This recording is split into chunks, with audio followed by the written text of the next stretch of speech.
Oui. Ok, je vais faire un peu de pub. Hein. Ça va passer sur Internet et tout, c'est enregistré, passe sur Internet. Donc je fais un peu de pub pour nos camps et pour notre voyage qu'on a en Israël. Alors je vais commencer avec un voyage en Israël. Et là, ça sera du 16 au 23 février 2020. Et le thème que Dieu m'a mis à cœur, c'est vivre l'Église des actes. On visitera le sud d'Israël, on ira dans le désert du Negev, on ira à Eilat, on ira à la mer Rouge, on bien sûr à Jérusalem, incontournable. Et on va aller dans une maison de prière, on va s'arrêter au Kotel aussi, hein, le lieu le plus saint du judaïsme, dans le souk et ainsi de suite. Enfin, si vous pouvez venir, venez, je vous encourage, c'est vraiment des moments inoubliables. On va dans une maison de prière, on va rester 4 ou 6 heures dans une maison de prière où il prie 24 heures sur 24. Donc là, ça va être le top. Il y a une forte présence de Dieu là-bas. On vous encourage à venir. Ensuite, on a 3 camps cette année. Je vais commencer par le premier. C'est à Lucelle, c'est dans le 68, hein, c'est pas trop loin d'ici, c'est dans le Sungo. Le premier camp, il est consacré à la délivrance, à la guérison intérieure, à la transformation. Vraiment, on mettra l'accent là-dessus. Sur le renouvellement de l'intelligence, la guérison intérieure et la délivrance. Ça sera très intensif. Et c'est du 28 juillet au 2 août. Voilà. Ensuite, on a un deuxième camp, au même endroit, parce qu'on mange bien, donc c'est important. On mange vraiment bien, et un restaurant et de la super nourriture. Et là, il y aura Nathaniel et Isabelle Beumier qui feront la louange. Vraiment, ils ont une onction très forte. Il a vraiment quelque chose de particulier. Il est très prophétique aussi dans sa louange. Souvent, il chante les messages que Dieu m'a donnés avant. Et c'est bon.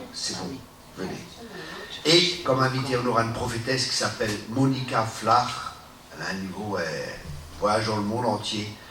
Elle a vraiment un fort don prophétique aussi dans le combat spirituel. Quand elle prophétise sur vous, ça libère des choses dans l'esprit. C'est fort. Si vous pouvez venir, venez. Et enfin, notre dernier camp, il y aura de nouveau Nathaniel et Isabelle Beumier. Une équipe qui gagne, hein, on prend les mêmes et on recommence. Pourquoi changer? Et on aura comme orateur Paul Hopkins, qui était aussi cette année orateur. Il est vraiment, vraiment excellent. C'est un homme qui va souvent au ciel. La vie chrétienne normale, quoi. Voilà. Donc il nous enseigne sur ces choses-là. Si vous pouvez venir, venez. Voilà. Alors, juste les dates, c'est du... Les dates, c'est du 4 au 10 août, et pour l'autre, c'est du 16, non, ça c'est Israël. L'autre, c'est du 28 juillet au 2 août. Après, il y a du 4 au 10 août. Et après, il y a du 17 au 24 août. Mais vous pouvez prendre des prospectus, hein. C'est pas cher, c'est gratuit. Le prospectus, ça. Voilà. J'aime bien le soir, j'aime bien cette nuit, je dormais. Hein. Et je ne sais pas comment vous expliquer, c'était pas un rêve, je sais pas. Mais Seigneur m'a parlé, il m'a donné le message. Et j'aime quand c'est comme ça. Parce que la Bible a dit que le Seigneur ordonne au toi à son bien-aimé pendant qu'il dort. Alors vous voyez, il y en a qui se fatiguent, ils jeûnent et prient et tout. Moi je dors et le Seigneur, comme je suis son bien-aimé, il me le donne comme ça quand je dors, tranquille, je reçois le message. Et je me lève le matin, je dis merci Seigneur de la manne fraîche pour nourrir ton peuple. Amen. Et le thème que le Seigneur m'a mis à cœur, c'est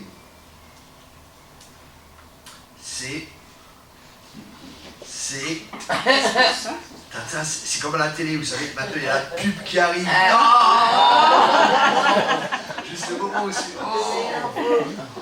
Le thème, c'est l'esprit religieux. Ah, yeah. Et c'est intéressant parce qu'un jour, j'étais avec plusieurs prophètes, mais il y en avait 2 qui étaient assis à côté de moi. Et je me rappelle, un dit à l'autre, il dit, purée, les gens ici sont religieux. Et l'autre prophète lui dit, tu sais, seul Dieu sait combien de religiosité il y a encore en nous. Je dis, waouh, ça, c'est vraiment vrai. C'est la vérité vraie. Seul Dieu sait combien de religiosité il y a encore en nous. Et plus je grandis en Christ, plus je me rends compte que j'étais encore religieux il y a quelque temps, juste avant, alors qu'on croit être... on croit qu'on n'a plus. Alors on va partager sur ça. Et Aimer Dieu, c'est le plus grand commandement et la grâce la plus précieuse que nous puissions posséder. Parce que la loi principale, la loi fondamentale, le fondement du royaume de Dieu, c'est l'amour. C'est la loi de l'amour. Tous les enseignements sont donnés pour qu'on grandisse dans l'amour et qu'on le connaisse lui. Et Dieu est amour. Dieu est amour. Dieu n'a pas d'amour. Dieu est amour. Amen. C'est sa nature même. Dieu est amour. Parce que si on aime le Seigneur, comme il nous demande de le faire, nous n'adorerons pas les idoles. Et c'est intéressant parce que tout ce que Dieu nous demande dans le Nouveau Testament, il y a pourvu avant. On ne peut pas aimer Dieu simplement comme ça. Mais parce qu'il a déversé dans nos cœurs, Romains 5, verset 5, son amour par le Saint-Esprit, Dieu, la définition même de Dieu, c'est d'être toujours le premier. La définition même de Dieu, c'est d'être toujours le premier et toujours d'être le commencement. Donc tout ce que Dieu fait, ou tout ce que nous allons vivre, c'est Dieu qui a commencé à le faire. Nous, on n'a pas aimé Dieu. Dieu nous a aimés avant. Et il nous a attirés par des cordages d'amour. C'est Dieu qui nous a aimés en premier. Et c'est après lui qui déverse son amour. C'est lui qui nous donne les capacités de pouvoir vivre ce qu'il nous demande de vivre, parce qu'on ne peut pas le faire par nous-mêmes. Aime Dieu de toute ta force, on ne peut pas. Mais parce qu'il a déversé le Saint-Esprit en nous, parce qu'il a mis ce désir en nous, parce qu'il a mis cette soif et cette faim en nous de le chercher, c'est Dieu qui est à l'œuvre de tout. C'est la nature même de Dieu, c'est même la définition même de Dieu, c'est d'être le premier toujours en toutes choses. Amen. Amen. Le simple fait d'aimer Dieu triomphe de la plus grande mesure du mal dans nos cœurs, et c'est l'arme la plus puissante contre le mal dans le monde. L'amour pour Dieu est notre appel suprême. Il doit aussi être ce qui compte le plus dans nos vies. Est-ce que tu aimes Dieu? Oui. Amen. Oui. Est-ce que tu passes du temps avec lui? Oui. Est-ce que tu l'écoutes? Ah, aussi. Pas toujours. Est-ce que tu écoutes dans tes temps d'intimité avec lui? Est-ce que tu l'écoutes? Est-ce que tu prends du temps avec Dieu? C'est pour ça que les attaques les plus subtiles contre l'Église consistent à nous rechercher, à nous détourner, de cette recherche essentielle, la recherche de Dieu. Je ne sais pas comment c'est pour vous, mais dès que vous prenez la Bible, vous commencez à chercher Dieu, vous commencez à méditer, vous commencez à prier. Je ne sais pas comment c'est pour vous, hein. Mais pour moi, dans mes pensées, il y a les factures qui viennent, il y a ceci qui vient, il y a plein de pensées qui viennent, il y a un combat qui est là. Hein, on est tous pareils parce que l'ennemi veut nous empêcher d'avoir cette intimité avec Dieu. Parce que sans lui, on ne peut rien faire. Et plus on comprend que sans lui, on ne peut rien faire, on va le chercher. On va chercher Dieu. Notre but, c'est de chercher Dieu, d'avoir cette relation. Le christianisme est avant tout relationnel. La base du christianisme, c'est le fondement du christianisme. Comparé à toutes les autres religions, le christianisme se définit en un mot, la relation. Pas la religion, la relation. La relation avec Dieu et la relation avec les autres. Le Nouveau Testament, c'est ça, hein, il a dit, la base de tous les commandements, c'est tu aimeras Dieu et ton prochain comme toi-même. En faisant ça, tu accomplis la loi, tu accomplis tous les commandements. Donc tout est lié à la relation, et cette relation, elle n'est pas parce qu'il faut avoir une relation, je ne sais pas, hein, pour les maris et les femmes qui sont là, parce que vous êtes obligés d'aller avec votre mari, vous êtes obligés d'aller avec votre femme. Si c'est le cas, vous avez un problème, quoi. C'est pas normal. La relation, c'est normal, on s'aime, on veut être ensemble, on veut partager ensemble. Et avec Dieu, c'est pareil. C'est pour ça que Dieu, quand il nous parle dans sa parole, il prend l'exemple de mari et de femme, et il prend l'exemple de l'époux et de l'Église. C'est pour nous aider à comprendre les choses spirituelles. Dieu, Jésus, prend souvent des choses naturelles, pour que nous puissions comprendre les choses spirituelles, les choses que nous ne voyons pas. Et l'ennemi a une stratégie. Il veut qu'on garde nos regards fixés sur ce qui est mauvais en nous. Parce qu'il sait très bien, il connaît les lois divines, il connaît les principes divins. Il sait très bien que quand on regarde à ce qui est négatif en nous, on est transformé en ce qu'on contemple. C'est ce que la Bible elle dit. Dans 2 Corinthiens 3, verset 18. 2 Corinthiens, chapitre 3, verset 18. Nous tous qui le visage découvert contemplons comme dans un miroir la gloire du Seigneur. Nous sommes transformés en la même image, de gloire en gloire, comme par le Seigneur, l'Esprit. Amen. Ce qu'on contemple, ce sur quoi on se concentre, c'est ce qui va grandir dans notre vie, c'est ce qui va impacter notre vie. C'est pour pour ça que quand on regarde à lui, on est transformé à son image. Et les pharisiens, ils avaient une image de Dieu qui était fausse. Et comment ils étaient durs, ils étaient critiques. Il y avait un esprit de jugement. Parce qu'eux-mêmes, ils se comparaient, ils regardaient à la loi. Et la loi ne peut pas te changer, la loi ne peut pas te transformer. La loi, elle est bonne, la loi est sainte, mais elle ne peut pas te changer. C'est pour ça qu'il a envoyé son esprit. Parce que c'est l'esprit de Dieu qui va nous ouvrir, qui va nous éclairer, qui va nous changer, qui va nous transformer. Mais la loi n'est pas mauvaise, la loi est bonne. Mais la loi a été donnée, une des raisons pour laquelle la loi nous a été donnée, c'est pour nous montrer que nous sommes incapables de l'accomplir. Et la religiosité veut nous faire croire qu'on arrive à accomplir la loi. Ou alors elle va nous montrer qu'on n'arrive pas à accomplir la loi. Et comment qu'on va se sentir? On va être sous la culpabilité, on va être sous la condamnation. Alors que là où il y a l'esprit, il y a la liberté. Mais quand il y a la condamnation, quand il y a l'accusation, il n'y a pas de liberté. Et ça, c'est le but de l'esprit religieux, c'est de te condamner. Là, on m'a beaucoup attaqué.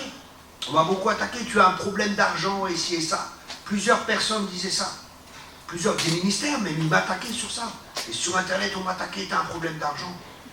Je dis, purée Seigneur, mais c'est pas possible, quoi, tout ça. Je dis, il faut vraiment que tu me parles. Est-ce que j'ai vraiment un problème d'argent? Il faut savoir se mettre en question. Les critiques, c'est pas toujours négatif. Je dis, Seigneur, j'ai vraiment un problème d'argent. Et Dieu m'a parlé. Dieu m'a dit, non, tu as un cœur généreux. J'ai fait, merci Seigneur. Les religieux, trop tard, Dieu m'a parlé. Mais vous voyez, c'est la relation avec Dieu qui m'a aidé à comprendre. Parce que sinon, vous êtes sous l'accusation. Et vous commencez à vous poser des questions. Vous dites, mais peut-être ils ont raison. Et ce n'est pas un problème. Mais il n'y en a qu'un seul qui détient la vérité. Il n'y en a qu'un seul qui connaît mon cœur. Même moi, je ne connais pas mon cœur. Parce que le cœur est tortueux plus que toute chose. C'est pour ça que cette relation avec Dieu va nous donner des révélations. Et ces révélations vont nous amener dans une libération. C'est cette relation qui amène la révélation. Sans relation, il n'y a pas de révélation. Et parce que Dieu m'a parlé, je m'en fiche que les gens disent. Ça ne m'intéresse pas. Parce que l'avis qui compte pour ma vie, c'est son avis. Je cherche à être approuvé de Dieu, pas à chercher à approuver des hommes. Dieu connaît mon cœur. Vous comprenez combien c'est important de comprendre ça? C'est important d'avoir cette relation avec Dieu. Parce que l'ennemi viendra, il se transformera en ange de lumière, dit la Bible. Et ça, c'est l'esprit religieux. Il te fera croire qu'il est Dieu. Et va essayer de te... Le Saint-Esprit convainc. L'esprit religieux t'accuse et te montre aucune solution. Vous comprenez la différence? Le Saint-Esprit va te convaincre, il va t'amener à Christ. Il va dire, tu vois, ça c'est le problème. Mais en même temps, il dit la solution, c'est d'aller à Christ. Il y a le pardon qui est là, il y a la croix qui est là.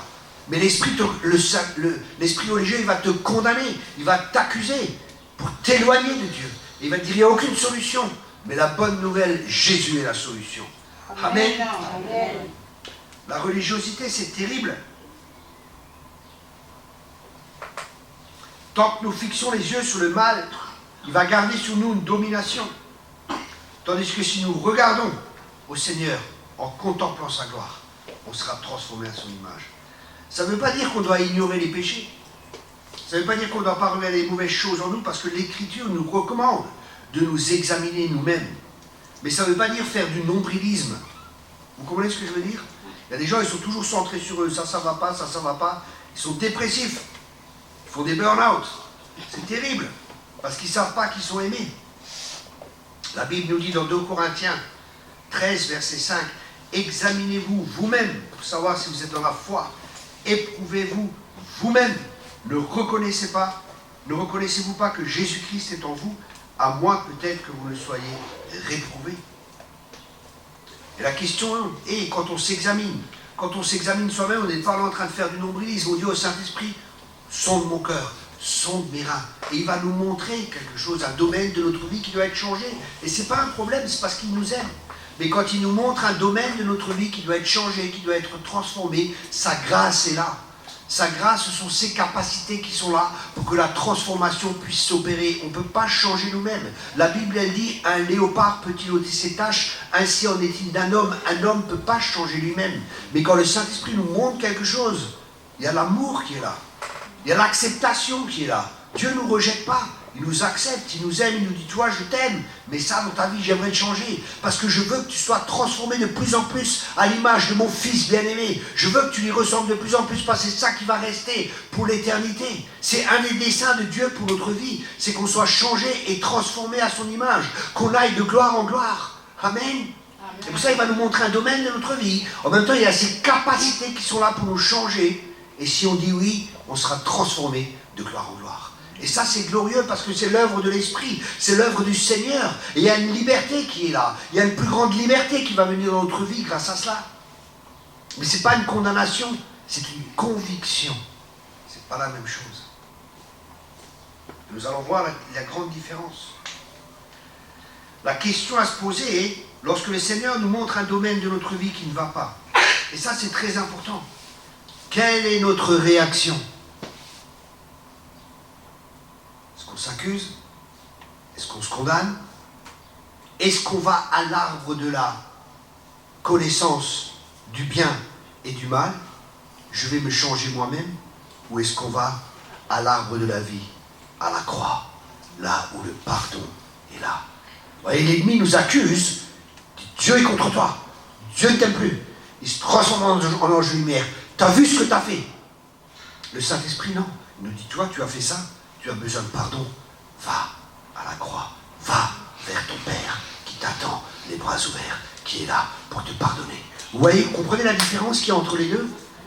L'esprit religieux, il va nous accuser pour nous éloigner de Dieu. Mais le Saint-Esprit va nous attirer à Dieu. Parce que quand on a péché, on a besoin de quoi? On a besoin de pardon. Et il n'y en a qu'un seul qui peut nous pardonner. C'est Jésus qui nous pardonne. Et il nous a pardonné à la croix, tout a été accompli. Amen.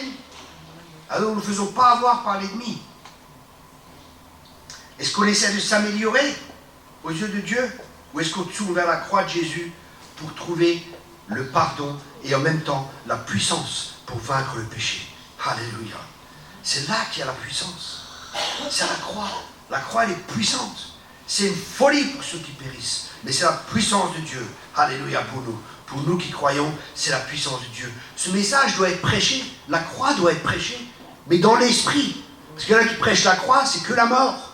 Mais le but de la croix, c'est pas la mort. Le but de la croix, c'est la résurrection. Alléluia.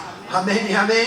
Amen. Amen. Vous savez, les gens religieux, ils vont vous prêcher la croix. Oui, ils vont vous prêcher la croix. Donc tu meurs, il faut... Vous êtes dépressif, quoi. Vous sortez, vous rentrez à l'église, vous êtes dépressif, vous ressortez, vous voulez vous suicider. Vous sortez pas encouragé, c'est pire qu'avant, quoi. C'est terrible. Ça vous arrive, ça, non? Les endroits comme ici, je suis content qu'ici c'est pas comme ça, mais il y a des endroits où c'est comme ça. Les gens, t'arrives dans une église comme ça, tu crois que t'es à l'enterrement, quoi. C'est vrai que Jésus est mort, mais alléluia, il est ressuscité, quoi. Souriez, vous êtes filmés, il y a les caméras du ciel qui sont braquées sur vous. Faites pas cette tête. Tu comprends pas, frère. Si, je comprends. Une des principales stratégies de l'ennemi est de s'efforcer que nous soyons centrés et concentrés sur le mal, sur le négatif. Et ainsi, on prend part à l'arbre de la connaissance et en nous tenant ainsi éloignés de la gloire du Seigneur et de la croix. Et ça vient sous la forme d'un esprit religieux qui est une imitation de l'amour et de l'adoration véritable envers Dieu. Et un esprit religieux, c'est un démon qui cherche à remplacer dans nos vies la puissance du Saint-Esprit par l'activité religieuse. Vous connaissez? Péché. Ah Seigneur, je vais prier plus. Ah Seigneur, je vais plus lire. Ah Seigneur, je vais faire plus ceci, je vais faire plus ça. Non, mais tout ça, c'est de la religiosité. Ça signifie que par tes propres œuvres, tu arrives à te pardonner, tu arrives à amadouer Dieu. Hein? Vous vous rappelez la feuille de figuier? Je prends la feuille de figuier et je couvre ma nudité. Non! Parce que le péché amène la honte. Et alors on veut le couvrir par nos propres forces. Et c'est ça la religiosité. C'est là que ça a commencé la religiosité. C'est avec la feuille de figuier. Mais qu'est-ce que Dieu a fait? Il a tué un animal et il l'a recouvert d'une peau. Ça veut dire qu'il y a eu un sacrifice. Et le sang doit couler, parce que sans effusion de sang, il n'y a pas de pardon de péché. Et ça, c'est la différence entre la religiosité et le christianisme. Il faut qu'il y ait une effusion de sang, parce que Dieu est un Dieu saint. Et le sang a dû couler. C'est pour ça, dans l'Ancien Testament, on offrait un agneau. Mais dans le Nouveau Testament, l'agneau de Dieu sans tache, c'est Jésus-Christ. C'est l'animal, entre parenthèses, qui a été offert. Et c'est le sacrifice parfait. Il n'y a plus besoin de sacrifice maintenant. Le sacrifice, c'est pour ça qu'il n'y a plus de temple. Parce que le sacrifice parfait a été accompli. Jésus à la croix est mort pour nous. Et son sang nous lave de tout péché. Amen. C'est par son sang. Et ça nous demande à chaque fois de nous humilier. Ça nous demande à chaque fois de venir vers lui et de dire, Seigneur, j'ai besoin de toi. J'y arrive pas par mes propres forces. J'y arrive pas par mes propres capacités. C'est pas parce que je fais des œuvres. C'est pas parce que je vais à genoux vers quelque part, ou que je me fouette, ou que je fais ceci, ou que je vais à un endroit saint, ou que je fais cela. Non, c'est pas ça qui me justifie. C'est le sang de Jésus-Christ, seul. Parce qu'il y a de la puissance dans le sang de Jésus. Amen. C'est le sang de Jésus qui nous lave. Parce que sans effusion de sang, dit la Bible, il n'y a pas de pardon des péchés. C'est des messages qui sont tellement importants. Tellement importants, ce genre de message. Parce qu'il y a tellement de gens qui essaient de s'améliorer. C'est d'être mieux que les autres. Alors ils vont juger et critiquer les autres parce qu'ils pensent qu'ils ont accompli la loi. Et quand ils n'y arrivent pas, ils sont dépressifs. C'est les chrétiens Pentecôte. Eh oui, Pentecôte, Pentecôte. Le dimanche, alléluia, il y a la louange et tout, alléluia, frère. Ils sont en haut. Et le lundi, il y a les factures qui arrivent et tout. Ils sont en bas. C'est les chrétiens sous-marins. Le dimanche, ils refont surface. Mais toute la semaine, ils sont dans les problèmes et dans les difficultés. C'est comme les drogués, ils arrivent le dimanche, le pasteur leur fait leur shoot hebdomadaire. Oh, c'est si bon la présence de Dieu. Et après, ils attendent le dimanche prochain. Mais ce n'est pas la vie chrétienne normale. De victoire en victoire et de gloire en gloire. Amen. Ça, c'est la vie chrétienne que Dieu désire, que l'on vive. Son objectif prioritaire de cet esprit religieux est de voir l'Église garder l'apparence de la piété en reniant ce qui est la force. 2 Timothée 3, verset 5. Éloigne-toi de ces hommes-là. Éloigne-toi, dit l'apôtre Paul. Éloigne-toi de ces personnes qui ont l'apparence de la piété, mais il n'y a rien derrière, il n'y a pas de force, il n'y a pas de puissance, parce qu'il n'y a pas l'Esprit de Dieu. C'est que de la religiosité. Et ça a l'apparence de la piété. Ça peut paraître bien. Oh, te marie pas. Oh, jeune frère. Oh, fais ceci. Rien contre le jeûne, rien contre ces choses-là. Mais si vous croyez que c'est ça qui vous justifie devant Dieu, le seul moyen pour être juste devant lui, c'est par la grâce et au moyen de la foi. La grâce, c'est parce que lui nous donne ce que nous ne méritons pas. Et la foi, nous saisissons ce que Dieu nous donne et que nous ne méritons pas. Amen. Cet esprit religieux, c'est le levain des pharisiens et des sadducéens. Matthieu 16, verset 6. Et le Seigneur, il a dit, gardez-vous du levain des pharisiens et du levain des sadducéens. Et c'est intéressant parce que l'esprit religieux, il agit comme le levain dans la pâte. Ça fait tout gonfler. Et vous voyez, les religieux, ils sont bien gonflés. Ils ont les chevilles qui enflent. À but d'eux-mêmes. Mais ça n'ajoute aucune valeur nutritive. Ça la fait seulement gonfler. Il n'y a rien qui va vous nourrir. Le levain ne vous nourrit pas. Il vous fait juste gonfler. C'est pour ça qu'il y en a, ils sont remplis de connaissances. Mais ils n'ont pas la vie. Ils n'ont pas la vie de Dieu. Ils ont la connaissance parce que la connaissance enfle. Mais l'amour édifie. Amen. C'est ça qui est important, c'est l'amour. Vous savez, il y a des gens, ils peuvent vous citer la Bible à l'envers, à l'endroit, tout ce que vous voulez.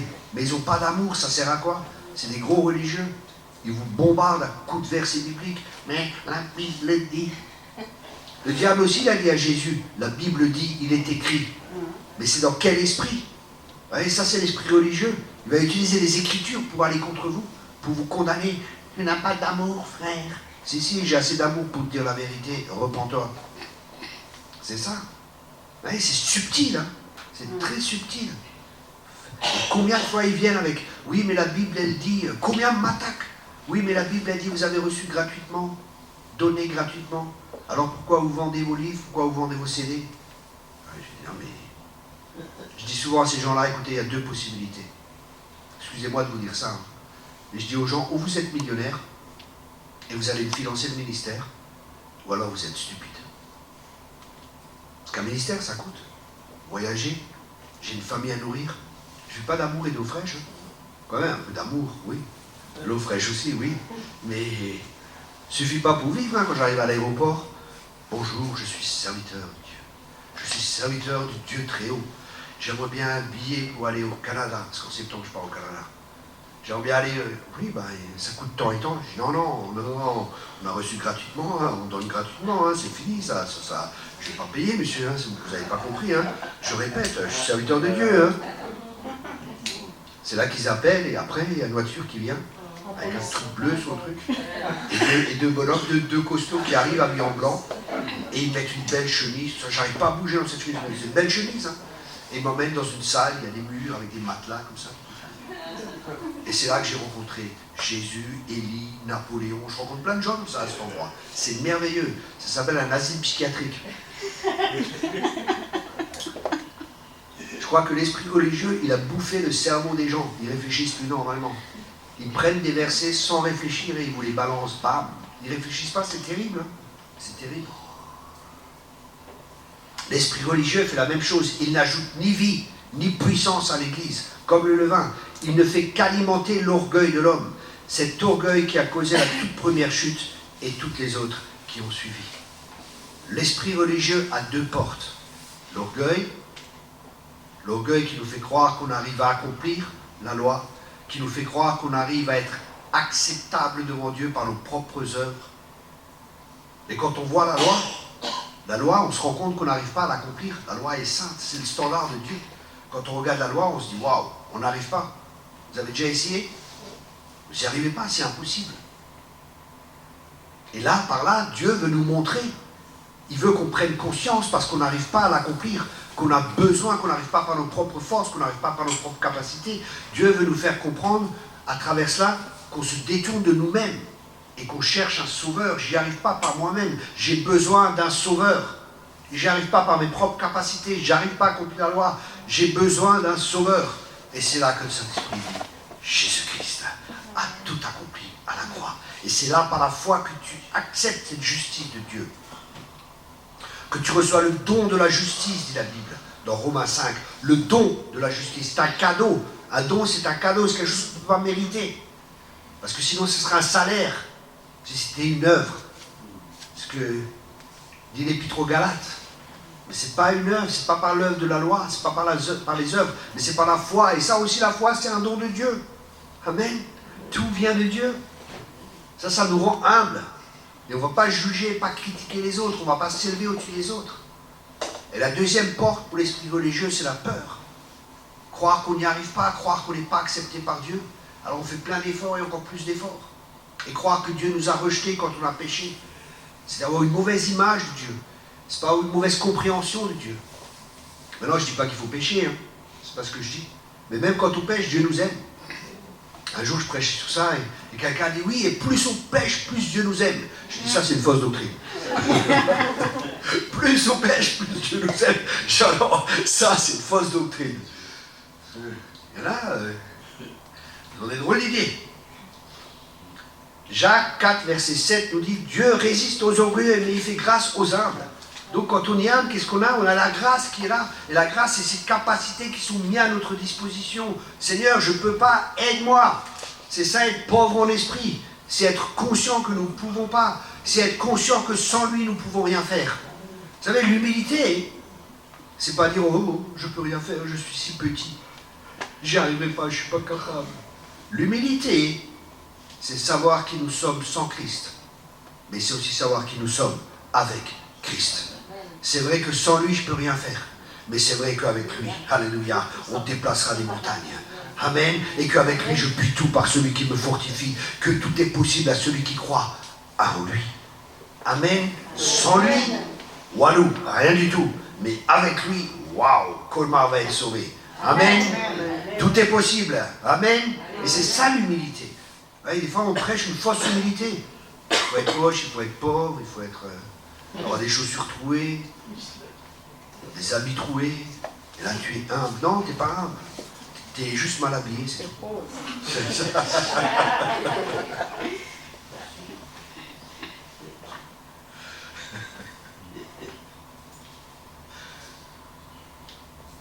Satan comprenne mieux que l'Église. Il sait que Dieu ne viendra pas habiter dans une œuvre qui en fait d'orgueil et Dieu lui résistera même. La stratégie de l'ennemi est de nous pousser à adopter sa nature, c'est-à-dire être fier, être orgueilleux, des bonnes actions. Oh, je lis la Bible pendant 1 heure, frère. Oh, je lis 3 chapitres par jour. Et je prie 1 heure par jour. Et toi, combien de temps tu pries? Combien de temps tu passes avec Dieu? Non mais ça te regarde, c'est mon intimité avec Dieu. Ça te regarde? C'est un moment d'intimité, ça, on ne te regarde pas. Ça va? Il y a des questions comme ça, hein? Des fois on vous pose, ou même des prédicateurs qui viennent, frère, pour être spirituel. Chaka baba baba, il faut prier 1 heure par jour en langue.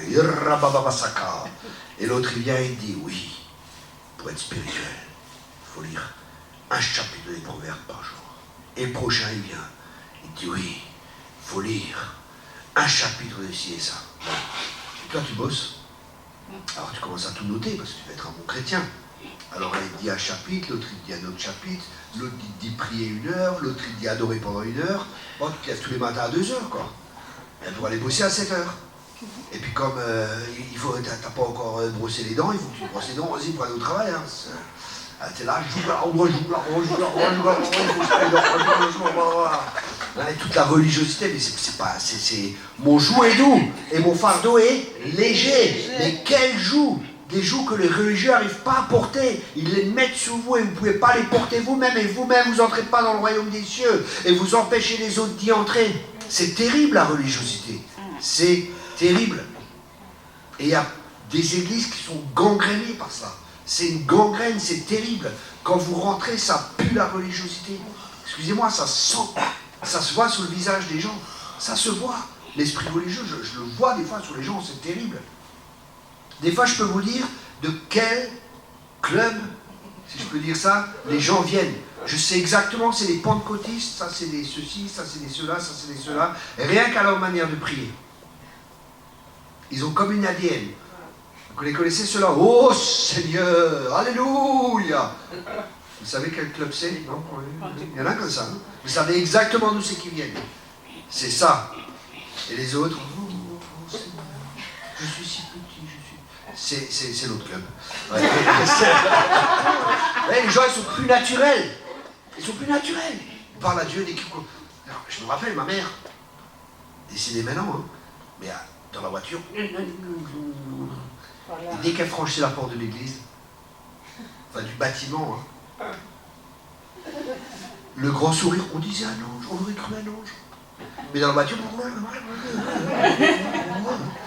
mais dès qu'on arrive dans un endroit saint, où il y a un homme saint, le pasteur ou le curé, je ne sais pas qui c'est là, tout change.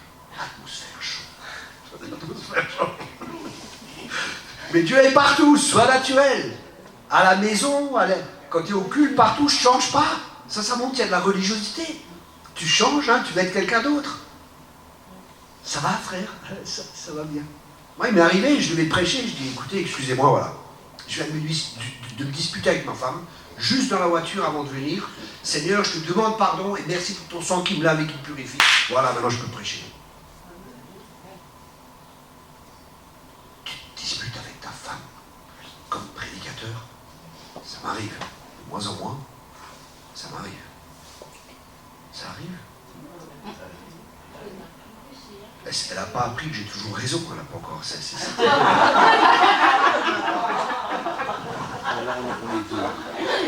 C'est terrible. On est au chemin, amen. On est là, bon. Des fois on se fait avoir, on s'énerve, on est fatigué, je sais pas, des fois on se fait avoir, ça arrive. Mais le sang de Jésus est là et la croix est là, amen. Amen.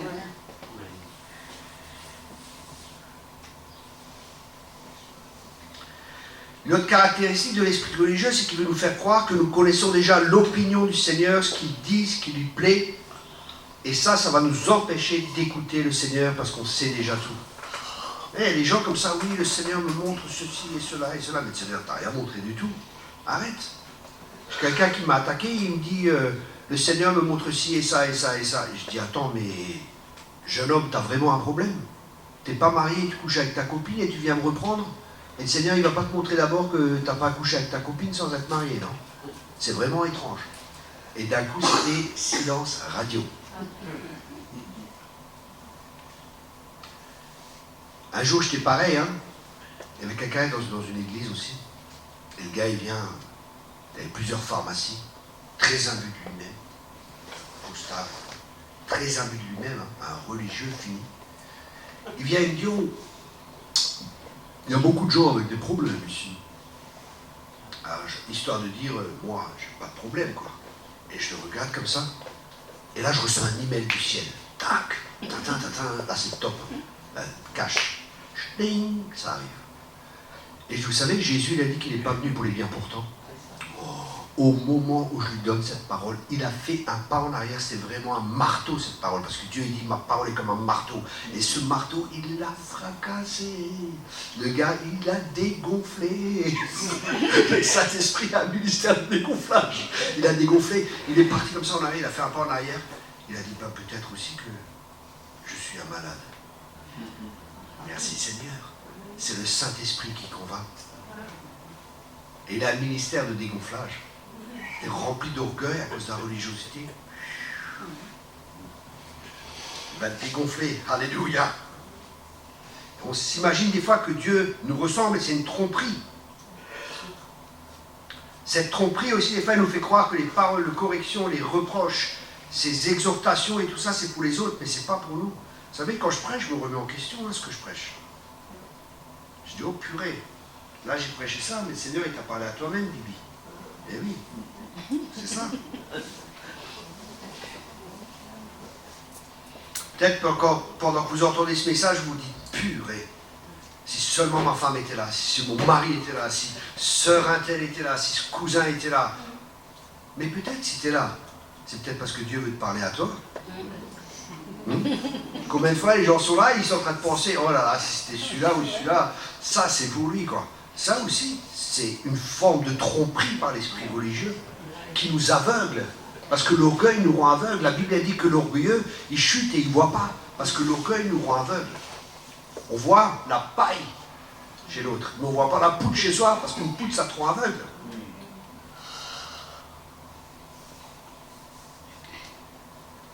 En fait, on a tous besoin de révélation, parce que Dieu veut nous aider dans ce domaine, et il est impératif que nous nous libérons de cette illusion dévastatrice et que nous restions libérés, car nous ne pourrons pas adorer le Seigneur en esprit et en vérité, tant que nous ne serons pas. C'est dans la mesure où nous serons libres de ce grave égarement que nous serons à même de prêcher avec puissance l'évangile véritable. Et cette confrontation entre l'esprit religieux et l'esprit de Dieu est une guerre des derniers temps. Vous savez, l'esprit religieux, il n'est pas que dans l'église, entre parenthèses. Hein. L'esprit religieux, il est autant dans l'islam. L'esprit religieux, c'est un esprit de meurtre. C'est un esprit qui est là pour tuer. L'esprit des pharisiens, c'est ça qui a tué, qui a amené Jésus à la croix. Hein. Toujours en confrontation. Et ils attendaient des moments où toujours ils faisaient des pièges. On posait des questions, mais ce n'est pas des questions pour savoir quelque chose, ce n'est pas des questions pour être renseigné, c'est des questions pour le piéger. Et ça m'arrive, je discerne des fois. Je dis, qu'est-ce qu'il veut, pourquoi il pose cette question? Et là, souvent Dieu me donne de la sagesse, parce qu'on a besoin de sagesse pour confronter avec ces esprits. Et souvent, comme les Juifs, je réponds par une question, par une autre question. Tout simplement, mais pourquoi vous posez cette question? Pourquoi vous voulez savoir ça? Les gens, ils viennent des fois, oui, qu'est-ce que vous pensez du ministère féminin? Je dis, ok, encore un de cette sorte qui arrive. Et encore là, vous savez, des gens, la femme ne peut pas prêcher, c'est ça, et ça, et ça. Je dis, c'est une très bonne question que vous posez. Qu'est-ce que vous pensez, vous, des femmes comme Joyce Meyer, qui ont sauvé des couples, ou d'autres femmes, hein, qui ont sauvé des couples grâce à leur prédication, qui ont amené des femmes, des gens au Seigneur, grâce à leur prédication, que des gens ont été guéris grâce à leur prédication, des gens ont été transformés à l'image de Christ grâce à leur prédication. Est-ce que vous croyez que Dieu va pardonner à cette femme tout le bien qu'elle a fait? J'essaie d'amener les gens à réfléchir. Parce que discuter avec ces gens-là, c'est pas la peine. C'est des discussions vaines, folles. Ça va vous énerver, ça va vous amener dans une dispute. Évitez les discussions folles. Soyez sages, soyez remplis du Saint-Esprit. Parce que notre combat est un combat spirituel. Ce n'est pas un combat naturel. Ce n'est pas contre la chair et le sang que nous avons à lutter.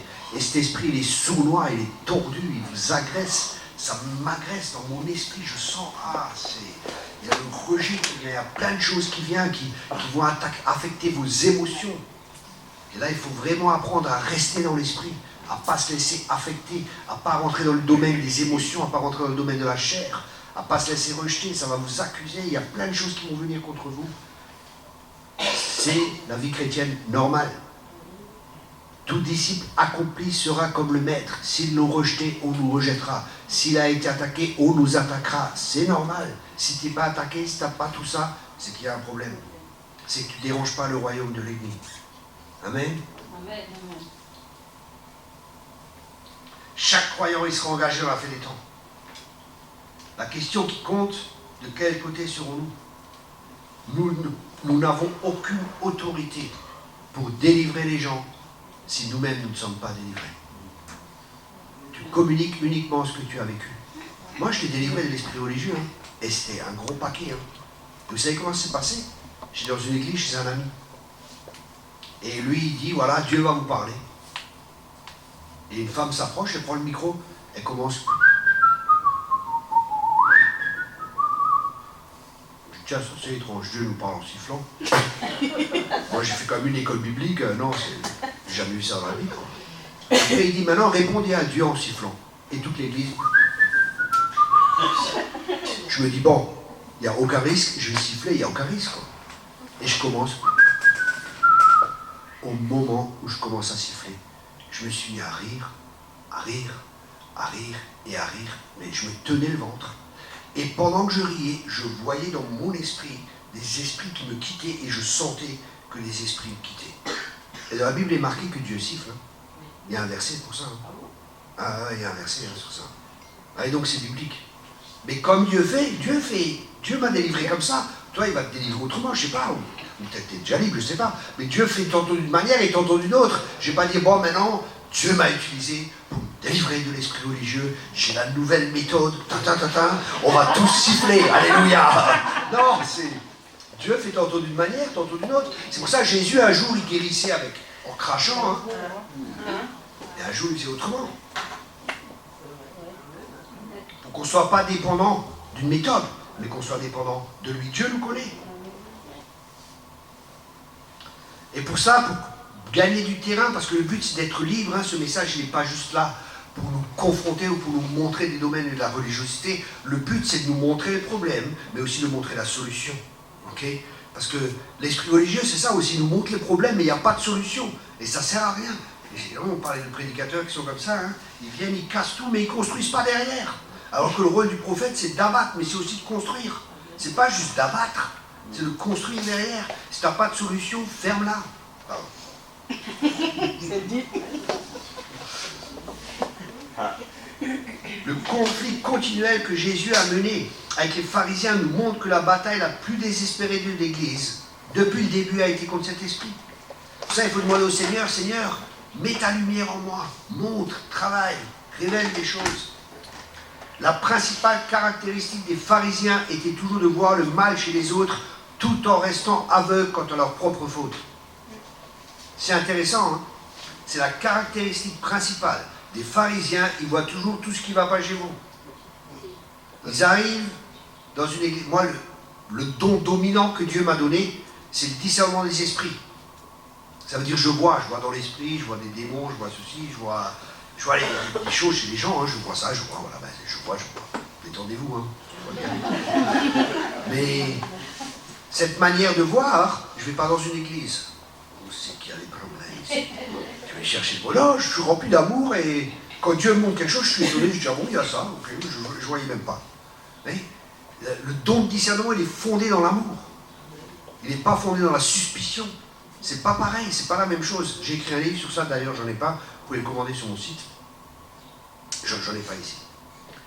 Et l'esprit religieux nous pousse à la même attitude. Et ce qui est terrible, cet esprit religieux, il est fondé dans le zèle pour Dieu aussi.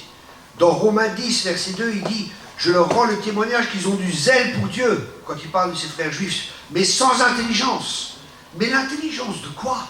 Et en lisant la suite du verset, ils disent que l'intelligence de la justice de Dieu, parce qu'ils essaient d'établir leur propre justice, d'être juste aux yeux de Dieu en observant la loi, alors que tu ne peux pas être juste aux yeux de Dieu en observant la loi, parce que la loi a dit, si tu pêches contre un seul commandement, tu as péché contre 12. Ok? Donc tu ne peux pas être juste aux yeux de Dieu en observant la loi. Et parce qu'ils essayent d'établir leur propre justice, ils rejettent la justice de Dieu qui est donnée par la foi et par la grâce. Par la grâce parce qu'on ne mérite pas, et par la foi on se saisit de cette justice. Ok? Donc la justice, c'est le message qui ira contre l'esprit religieux. Terriblement. Terrible. J'ai une clé USB derrière où il y a 18 messages que sur la justice. Ça change votre vie, ça a changé ma vie. Ça m'a décoiffé encore de la religiosité qu'il y avait en moi. Je pensais qu'il faut faire ceci, faire cela, faire cela. Il demande de croire. Parce qu'il a tout accompli. Le zèle pour Dieu, mais sans intelligence. Vous savez, les pharisiens, ils priaient. Ils donnaient la dîme de la dîme. Hein? Vous voyez, vous connaissez les versets. Hein? Ils faisaient tout. Tout ce qui est possible. Ils donnaient la dîme de la dîme. Ils faisaient ceci, ils jeûnaient, ils lisaient la parole de Dieu. Et c'était les plus farouches opposants de Dieu. Ils croyaient servir Dieu. Et quand Dieu s'est présenté devant eux, ils étaient contre lui, contre Jésus, tout le temps. C'est terrible hein, d'être aveuglé à ce point-là. Tu crois que tu sers Dieu, et en fin de compte, tu fais l'inverse. Parce qu'ils ont une mauvaise image de Dieu. Regardez combien de musulmans, ils s'explosent, ils se font exploser, parce qu'ils ont une mauvaise image de Dieu. Ils croient que Dieu va les accepter, parce qu'ils tuent des innocents. Vous vous rendez compte, c'est terrible. Quelle image est-ce qu'ils ont de Dieu? Ils ont du zèle. Ils vont jusqu'à se tuer eux-mêmes. C'est du zèle, mais sans intelligence de la justice de Dieu. Ils croient que Dieu va les accepter, qu'ils vont avoir 72 vierges. C'est ça, hein? Quelle motivation! Dirigé par le pantalon, quoi. C'est terrible. C'est vrai, c'est terrible. Il faut exploser, quoi. C'est horrible. C'est triste. C'est la vérité.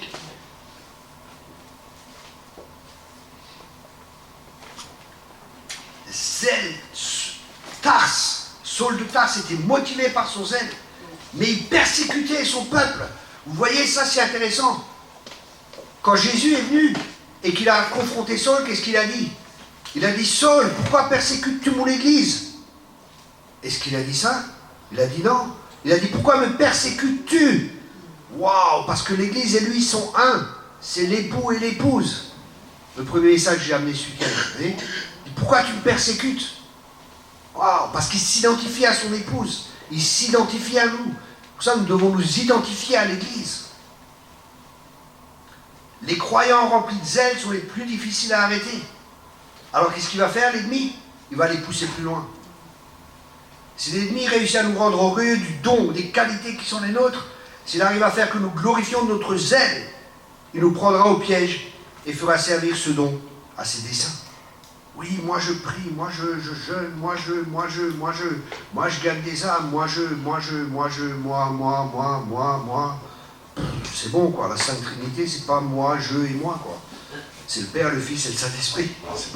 C'est pas pareil. Vous comprenez? On se place à la place de Dieu.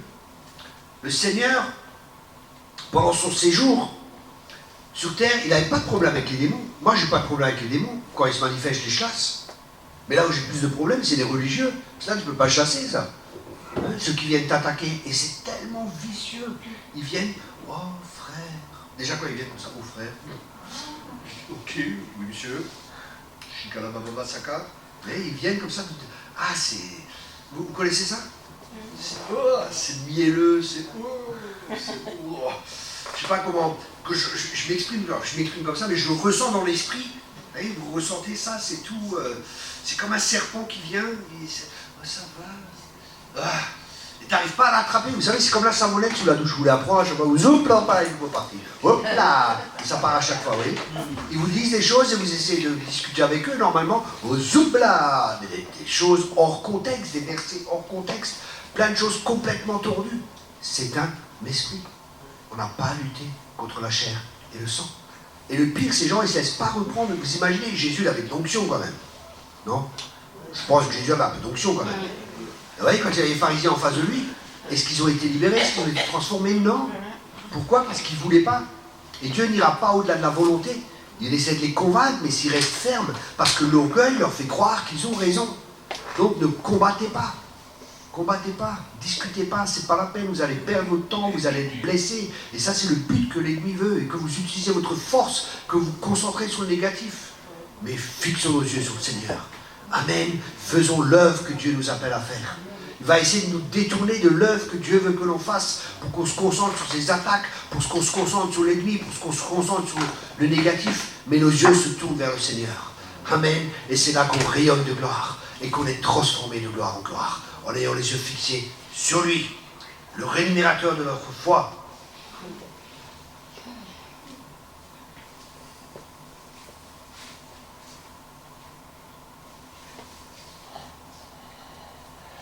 Rick Joyner, il a dit qu'aucune secte et fausse religion n'ont causé aux divers mouvements de Dieu autant de tort que l'opposition ou l'infiltration des esprits religieux au sein de l'Église. L'esprit religieux a contrecarré et fait dévier presque tous les réveils jusqu'à ce jour. Il continue à conserver une place d'honneur au cœur de l'Église visible dans son ensemble. C'est terrible, hein? Je connais les églises comme ça, mais c'est religieux, mais c'est horrible, quoi. Vous voyez, Jésus, il est venu pour rendre une dignité à la femme que la religion avait enlevée, hein. Et les religieux, ils disent nouveau, oui, la femme peut pas ci, la femme peut pas ça, la femme peut pas ça, la femme peut pas ça. Moi, au début de ma conversion, ça m'allait bien. J'étais proxénète, trafiquant de drogue, donc ça m'allait, quand je me suis converti. Bah, avant ma conversion. Hein. Mais après, quand on m'enseignait, la femme, elle n'a rien à dire. Je dis, vas-y, c'est vrai. Macho. Macho. C'est vrai. La femme, elle n'a rien à dire. Pour moi, ça allait, quoi. Ça correspondait à ma manière de penser. Mais, là aussi, j'arrive un jour dans une église, il y a une femme qui prêche. Et Dieu m'ouvre les yeux dans le monde spirituel, je vois un nuage. C'est la Shekinah, la gloire de Dieu était là. Je me dis, purée, j'ai jamais vu ça dans mon église, quoi. Ça, c'est pas normal. On m'a enseigné, une femme ne peut pas prêcher. Qu'est-ce que j'ai fait? Je suis allé dans ma chambre, j'ai fermé ma porte, et j'ai parlé avec mon père. La Bible, elle dit, va dans ta chambre, ferme la porte, et parle à ton père qui est là. Donc j'ai parlé à mon père, je dis, Seigneur, qu'est-ce qui se passe avec le ministère féminin? Il m'a dit, ouvre Galates, je ne sais plus quel verset, quel chapitre. Et là, j'ouvre, il y a marqué, en Christ, il n'y a ni homme ni femme. J'ai fait, c'est bon. Maintenant, tous les religieux du monde peuvent venir. Je dis, trop tard, Dieu m'a parlé avant. Vous voyez combien c'est important la relation avec Dieu. Notre relation est un fondement dans notre vie chrétienne. Parce que sinon, vous allez être attaqué, vous allez être manipulé, vous allez être contrôlé, vous allez être amené dans des fausses doctrines. Le plus important dans votre vie, c'est votre relation avec Dieu. C'est la priorité dans votre vie. D'entendre sa voix, mes brebis entendent ma voix, et parce qu'elles entendent sa voix, elles ne suivront pas un étranger, elles ne prendront pas n'importe quelle doctrine. Elle dit, elles ne suivront pas un étranger. Parce que la Bible, elle dit que dans la fin des temps, il y a beaucoup d'esprits de séducteurs qui vont venir. Ça va venir. Et il y a des doctrines qui sont fausses, qui sont prêchées actuellement dans les églises, qui sont fausses. Une fausse doctrine de la grâce, tu vis comme tu veux, de toute façon, il n'y a pas de problème. Tu iras au ciel, fais ce que tu veux, vis comme tu veux, la grâce de Dieu est là. Elle est accomplie pour tes péchés présents et futurs. C'est vrai, mais c'est faux. C'est vrai. Quand on reconnaît les péchés, qu'on les délaisse. Mais une fausse grâce qui est prêchée, c'est terrible. Il faut qu'on soit sage. L'esprit religieux base son influence, comme j'ai dit, sur deux fondations, la crainte et l'orgueil. Il nous cherche, l'esprit religieux va toujours nous pousser à ce qu'on serve le Seigneur pour avoir son approbation. J'ai une mauvaise nouvelle, tu ne l'auras pas. Tu sais pourquoi? Parce que tu l'as déjà. Tu es déjà approuvé de Dieu, tu es déjà aimé de Dieu parce que tu as accepté Christ. Amen. Amen. Ton approbation ne vient pas de ce que tu fais, mais parce que tu crois. Parce que tu crois, par ta foi, tu reçois l'approbation de Dieu. Pas parce que tu fais. C'est pourquoi cet esprit base la relation avec Dieu sur une discipline personnelle de notre part, plutôt que sur le sacrifice expiatoire du Christ. La motivation de cette attitude est la peur, l'orgueil, une combinaison des deux. Et on peut faire preuve de patience envers les croyants qui sont animés d'un esprit religieux. Seulement, on ne doit aucun cas tolérer le ministère. Si j'étais pasteur d'une église, j'accepterais pas qu'ils viennent prêcher dans mon église. Pourquoi? Parce qu'ils vont mettre cet esprit. Ils vont influencer les gens négativement. Vous comprenez? Les gens après, ils vont être orgueilleux, ils vont se sentir rabaissés, et ainsi de suite. Mais la grâce, c'est merveilleux. Car si cet esprit n'est pas rapidement confronté, il pourrait causer des dommages à nos familles, à notre vie, à l'église. Et un des fondements, c'est la culpabilité. Élie, par exemple, le prêtre qui a élevé Samuel, est un exemple biblique du serviteur exerçant son ministère sous l'influence d'un esprit religieux, fondé sur un sentiment de culpabilité. Son zèle pour Dieu s'exprimait par des sacrifices et des offrandes, en compensation de son irresponsabilité en tant que père. Il essaye de justifier, il essaie d'avoir l'approbation de Dieu à travers des offrandes et ci et ça. Ça signifie que tu rejettes la croix. Et tu deviens ennemi de la croix. Et ça, c'est terrible. Et c'est là, la Bible a dit, tu es déchu de la grâce. C'est pas que la grâce n'est pas là, elle est là, mais tu t'en saisis pas, parce que la grâce, elle est pour les humbles, elle n'est pas pour les orgueilleux. Et si tu crois que tu arrives à être justifié devant Dieu, et que tu arrives à avoir l'approbation de Dieu parce que tu pries, parce que tu ceci, ben alors je ne dis pas qu'il ne faut pas prier, je ne dis pas qu'il ne faut pas jeûner, je ne dis pas qu'il ne faut pas lire la Bible. Ne me faites pas dire ce que je n'ai pas dit. Ok? Soyons des chrétiens équilibrés. Pour ça, c'est important. Le mot joug, c'est le mot soukos en grec. Et ça signifie équilibre. Parce que le joug de Jésus amène l'équilibre. Et nous devons être des chrétiens équilibrés. Tous les sacrifices du monde ne pourraient effacer même la plus minime de nos fautes. Faire le moindre essai dans ce sens est un affront à la croix de Jésus. Seul sacrifice que le Père puisse accepter pour le péché. Il n'y en a pas d'autre. Vous savez, c'est des fondements. La croix, c'est un fondement dans notre vie.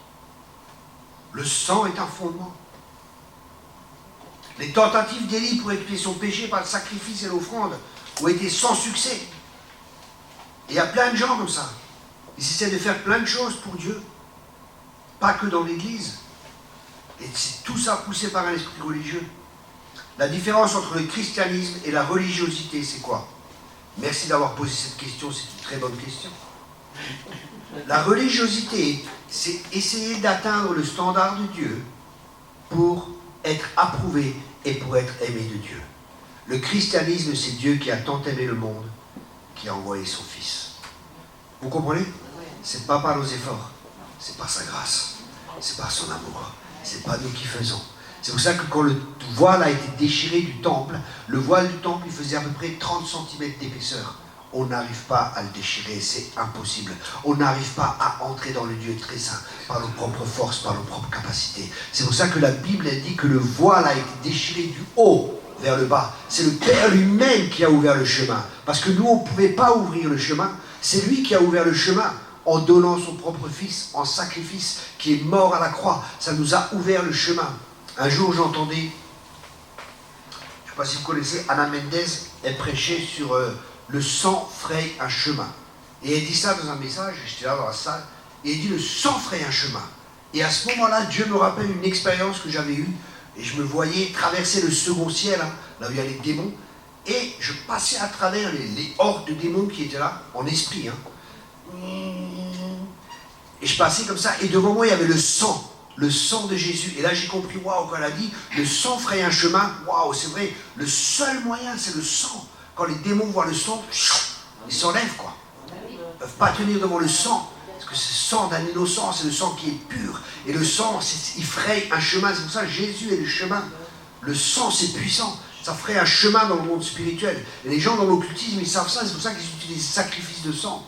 Ils connaissent la puissance du sang et ils connaissent la puissance du sacrifice. Et il n'y a qu'un sacrifice qui est plus haut que tous les sacrifices et qui a tout accompli pour qu'on n'ait plus besoin de faire de sacrifice. C'est le sacrifice ultime qui a été fait à la croix par Jésus-Christ. Tout a été accompli. La colère du Père a été atténuée et la grâce est venue. Amen. Waouh! Quel message! C'est pour ça que quand vous entendez les prophètes, oui, Dieu est en train de mettre le jugement. Dieu est en train de juger là-bas. Mais il y en a, ils sont stupides, quoi. J'ai envie de les prendre aux deux oreilles et de les accrocher, là. Avec des pinces à linge, son truc à tirer le linge. Non, mais il y en a, ils sont terribles, quoi. Oui, Dieu a jugé l'Église catholique. Notre-Dame de Paris. Dieu a envoyé le feu. Et comme d'habitude, j'ai fait un petit texte. Mais c'était inspiré, je crois que c'était inspiré. Et le texte que j'ai fait, on vient enfin d'arrêter le pyromane qui a mis le feu à Notre-Dame de Paris. Alors il arrive devant la cour, et le juge lui demande « Quel est votre nom, monsieur ?» Cette personne dit « Je m'appelle Jésus de Nazareth. » Et le juge lui dit « Vous êtes accusé d'avoir incendié Notre-Dame de Paris. » Écoutez, monsieur le juge, pour ma défense, dans ma parole, la Bible, il est écrit que j'avais 2 disciples qui sont comme ceux qui m'accusent d'avoir mis le feu, et qui croient me connaître, mais en fin de compte, ils ne connaissent pas mon cœur. Ils ont aussi dit, quand on est arrivé dans une ville qui ne voulait pas nous accepter, fais tomber le feu. Et j'ai dit, non, je ne ferai pas ça. Donc voilà, et en plus je suis amour, et je ne ferai jamais ça. Parce que j'ai payé à la croix pour que le jugement qui devait venir sur les hommes, sur chaque homme à cause du péché, est venu sur moi. Je ne suis pas venu pour juger, je suis venu pour sauver ce qui est perdu. Waouh! Vous voyez, des gens qui prêchent l'évangile, qui mettent ça sur Internet. Non mais de quel esprit êtes-vous animé, disait Jésus. De quel esprit êtes-vous animé? Vous voyez, c'est l'esprit religieux qui fait ça. Il donne une mauvaise image de Dieu, parce qu'il a une mauvaise image de Dieu. Les personnes qui sont animées de cet esprit, ils ont une mauvaise image de Dieu. Dieu va te juger, frère. Détends-toi. Le jugement. Si on a accepté Jésus-Christ, tu ne seras pas jugé. Tes œuvres seront jugées quand on se présentera devant le siège de Christ. Vous comprenez ça? On a déjà été jugé à la croix. Le jugement est tombé sur Christ. C'est pour ça qu'on ne sera pas jugé, mais nos œuvres seront jugées. Vous comprenez? C'est plus notre salut qui est en question, mais c'est la récompense et la position qu'on aura dans l'éternité, selon ce qu'on aura fait ici, sur cette terre. Ça va? Vous comprenez ce que j'essaie de partager? Ça va? C'est pas trop complexe? Ça va aller. J'essaie de faire simple. J'aurai encore beaucoup de choses à dire, mais il me reste 2 minutes.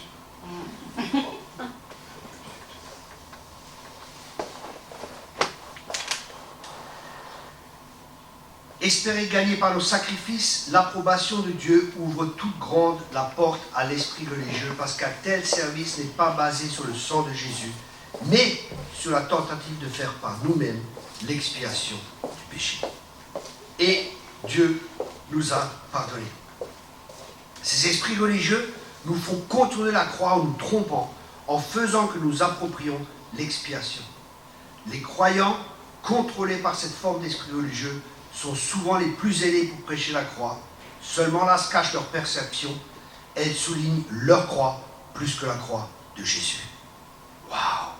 Moi je fais ceci, moi je souffre ceci, moi je, non mais attends, c'est bon quoi. Parle un peu de Jésus, quoi. L'Esprit de Dieu viendra et il me glorifiera, a dit Jésus. Pour reconnaître une mauvaise doctrine d'une fausse, c'est très simple. Qui est glorifié? C'est la question à poser. C'est comme ça qu'on reconnaîtra une vraie doctrine d'une fausse doctrine. Parce qu'une vraie doctrine, elle est inspirée par l'Esprit de Dieu.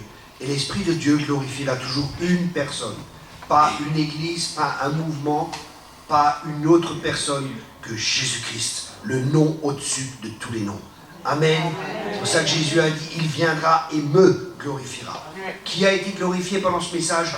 Jésus, par son œuvre à la croix. Pas un homme par son œuvre, ou ainsi de suite, mais c'est Jésus-Christ par son œuvre d'expiation qui a été accomplie à la croix. Tout a été accompli. Il n'y a aucun autre moyen pour accéder auprès du Père. Je suis le chemin, pas un des chemins. Je suis la vérité, pas une des vérités. Ça, c'est actuellement, là, Dieu m'a beaucoup parlé sur ça. Et ça va être un de mes prochains livres, un thème dans un de mes prochains livres, sur la vérité. Parce que la Bible a dit qu'il n'y a plus de vérité sur la place publique. Et c'est la vérité. Dieu m'a donné plein de révélations sur ça. La vérité sera toujours attaquée. Parce que la vérité, c'est une personne, c'est Jésus. C'est pour ça aujourd'hui on dit oui, mais ça c'était vrai il y a 2000 ans, maintenant c'est plus comme ça. Et la vérité est tordue, on tord les Écritures, on tord la vérité. On essaie de dire que c'est la vérité, mais il n'y a pas de puissance contre la vérité. Et pourquoi la vérité est tellement attaquée? Parce que c'est une personne, c'est Jésus. Et c'est le seul moyen pour être libre. Vous connaîtrez la vérité vous rendra libre. Et le diable attaque la vérité parce qu'il n'y a aucune vérité en lui. Il est le père du mensonge. C'est pour ça que c'est des thèmes qui sont tellement importants. J'écris un livre sur ça. Ça va être bon. Mais La vérité, c'est pas juste une vérité, il y a beaucoup plus que ça. Il y a un esprit de vérité. Parce qu'on peut dire des choses, mais si on ne marche pas dans cette vérité, on n'est pas libre et on ne rendra pas les gens libres. Parce que le seul moyen d'amener la liberté aux gens, c'est d'avoir d'abord expérimenté cette liberté. Un leader n'emmènera jamais quelqu'un là où il n'est pas lui-même. Ta percée permettra aux autres d'avoir une percée. La percée que tu as dans ta vie permettra aux autres d'avoir une percée. C'est pour ça que c'est tellement important en tant que leader de le suivre lui, le leader par excellence, celui qui marche devant nous et qui fait la percée. Amen. C'est pour ça que c'est notre leader, parce qu'il a fait la percée. Et nous, quand on le suit, on va de percée en percée, on va de gloire en gloire et de victoire en victoire. Et parce qu'on a eu ces victoires, on peut amener les gens dans une nouvelle dimension. On peut expliquer aux gens comment faire, parce qu'on a vécu ces choses par la grâce de Dieu et que Dieu nous a aidés. Vous pouvez être libre de l'esprit religieux. Ne vivez pas sous la condamnation, ne vivez pas sous l'accusation, car il n'y a aucune condamnation pour ceux qui sont en Christ. Romains 8, verset 1. L'épître du Romain, le chapitre 8, et le chapitre de la marche par l'esprit. Et c'est très intéressant que ça commence au verset 1 par « il n'y a aucune condamnation pour ceux qui sont en Christ », parce que si vous êtes sous la condamnation, vous ne pouvez pas marcher par l'esprit. Parce que ce n'est pas l'esprit qui vous condamne. Vous voyez combien c'est important? Ok. Ok. Alléluia.